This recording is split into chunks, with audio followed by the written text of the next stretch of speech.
जय गुरुदेव। 5 अक्टूबर, 5 तारीख की रात में ध्यान में देखा कि पहले थोड़े ऊंचे ऊंचे पहाड़ और कुछ समय तक क्षण क्षण में सीन बदलते रहे। फिर एक मैदान नुमा होकर एक पठार में बदल गया। पूरे विशाल पठार पर एक एक 2-2 किलो के चपटे पत्थर फैले थे। कुछ देर तक इस पठार के भी सीन बदलते रहे और फिर ये पठार समाप्त हो गया और ऊंचे ऊंचे पर्वत हो गए और फिर वो भी समाप्त और कच्ची जमीन हो गई। उस जमीन में खाड़ खडले से बन गए और इनके भी सीन क्षण क्षण में बदल रहे थे। फिर सब समाप्त और ऊंची नीची घास नुमा पृथ्वी हो गई।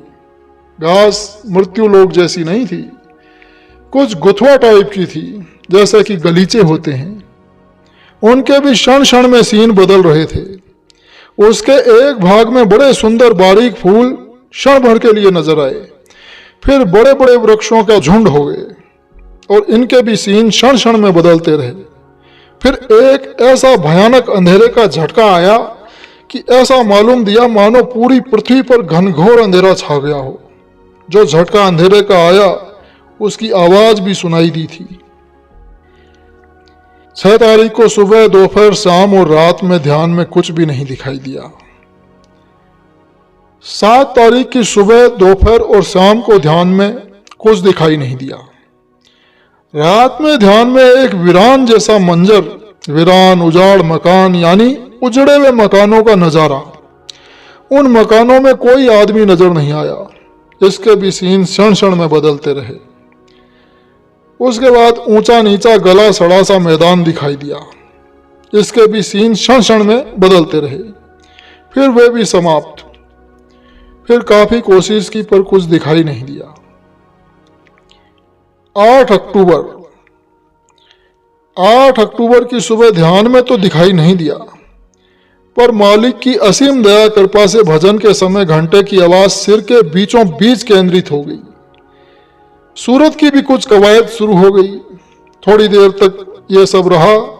फिर शंख की मंदी आवाज 1-2 मिनट तक आहिस्ता से सुनती रही। फिर घंटे की ये आवाज सिर के केंद्र में बराबर 1 घंटे तक सुनता रहा। कभी कभी घंटे की आवाज बहुत जोर से और बहुत तेज रफ्तार में होती है। आपने कभी रेल के इंजन का पिस्टन देखा हो तो उससे भी अधिक तेज रफ्तार घंटे के बजने की होती है। जब भजन की आवाज सिर के केंद्र में होती है उस समय का आनंद कुछ और ही होता है। शब्द बहुत ऊंचे ऊंचे ऊंचे जाकर आवाज करता है और वो सिर के केंद्र में सुनाई पड़ता है। वो सुनने का समय अजीब होता है, वर्णन से बाहर है, वर्णन हो ही नहीं सकता। पर ये गुरु महाराज की मौज मर्जी। पर अपने आप लाख जतन करो कुछ नहीं होगा। जब वो चाहेंगे तभी सुनाई दिखाई देगा। तभी तो उनके एक कण का भी न पावे कोई पार। यही तो गुरु जी की महिमा अपरंपार। क्षण में करावे भव सागर पार। हे दाता, मैं पापी हूँ, मेरे गुनाहों को, मेरे पापों को क्षमा करना। हे दाता, मैं नीच निकृष्ट हूँ, मुझे दया की भिक्षा दे देना। 8 तारीख की दोपहर और शाम को और रात में ध्यान में कुछ भी दिखाई नहीं दिया। 9 तारीख को सुबह ध्यान में कुछ दिखाई नहीं दिया। केवल सूरत के ऊपर चढ़ने की 10-15 मिनट तक की हरकत रही। 9 तारीख की दोपहर को ध्यान में कुछ दिखाई नहीं दिया, पर गुरु महाराज की असीम दया कृपा से सूरत की चढ़ाई की कसरत गुरु महाराज ने चालू करा दी। सबने अपना कार्य शुरू कर दिया। इसमें पहले धाम के धनी की विशेष कृपा रहती है। घंटे की आवाज बड़े जोरों से और बड़ी तेजी के साथ हो रही थी। कभी कभी तो घंटा बहुत जोर से बजता है और बजने की रफ्तार भी बहुत तेज होती है, जैसे रेल के इंजन का पिस्टन चलता है। करीब 35 से 40 मिनट सूरत का काम फुल रफ्तार पर चालू रहा। लेकिन इस शरीर से निकलना इतना आसान नहीं है, क्योंकि रोम रोम में जो फैली है और उसके बाद सांसारिक वस्तुओं में, फिर पूर्व जन्मों के और इस जन्म के कर्मों का बोझ, फिर भजन तो कभी एकाग्रता से भजन का न होना, ये सब बाधक हैं। ये सब मैं कब लिख रहा हूँ? जब मैं इन्हें प्रत्यक्ष में देख रहा हूँ तब लिख रहा हूँ। किसी पत्रिका आदि से नहीं लिखा है। फिर गुरु महाराज ने मुझे तो 2-3 बार मेरे पापों के गठरों को भी दिखाया है, जिनका मैं पहले भी वर्णन कर चुका हूँ। अब जब भी सूरत का सिमटाव होगा, कोई नई बात देखने में आएगी, तभी लिखूंगा, वरना इतना ही कहूँगा कि फला दिन सूरत का सिमटाव हुआ। इस शरीर को तो तभी छोड़ेगी जब मालिक की दया होगी। दया तो अभी भी है, दया बिना इतना कार्य नहीं हो सकता है। जहां तक मैं महसूस कर रहा हूं वो बात यह है कि अभी घुटनों तक ही कुछ सफाई हुई है, क्योंकि जब सूरत का कार्य चालू होता है तो घुटनों तक तकलीफ कम होती है। गुरु महाराज तो जीवों के लिए वही करेंगे जो उनके हित में होगा। मालिक ने भी कई दफा फरमाया था कि ये काम जल्दी का नहीं है, और मैं तो अब इसे स्वयं ही देख रहा हूं।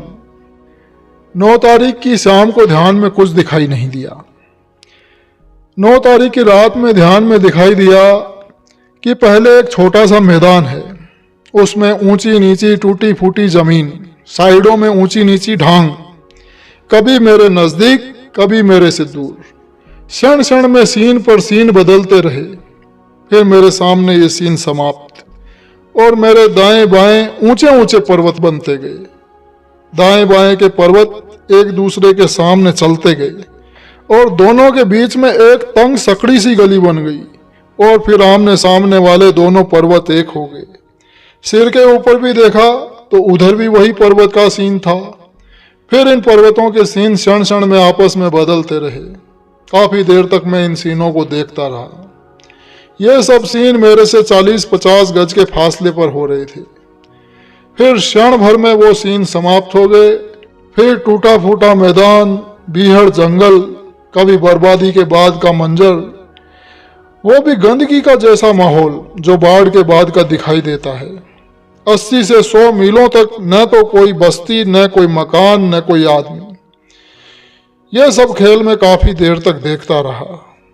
फिर क्षण भर में यह सैकड़ों मील लंबा चौड़ा मैदान फर्स्ट क्लास हरियाली में चेंज हो गया, बदल गया। यही सीन हरियाली का सिर के ऊपर भी यही था। इन लोगों में जमीन ऊपर होती है और क्षण क्षण में सीन बदलते रहते हैं। मैं इन्हें करीब 1 घंटे तक देखता रहा। इतने बड़े विशाल मैदान में न तो कोई मकान था, न कोई आदमी। गुरु महाराज की मुझ जैसे निकृष्ट जीव पर बड़ी कृपा है। तभी तो गुरु जी की महिमा परम्पार, क्षण में करावें भव सागर पार। हे दाता, मैं पापी हूँ, मेरे गुनाहों को क्षमा करना। हे दाता, मैं नीच और निकृष्ट हूँ, मुझे दया की भिक्षा दे देना। जय गुरुदेव।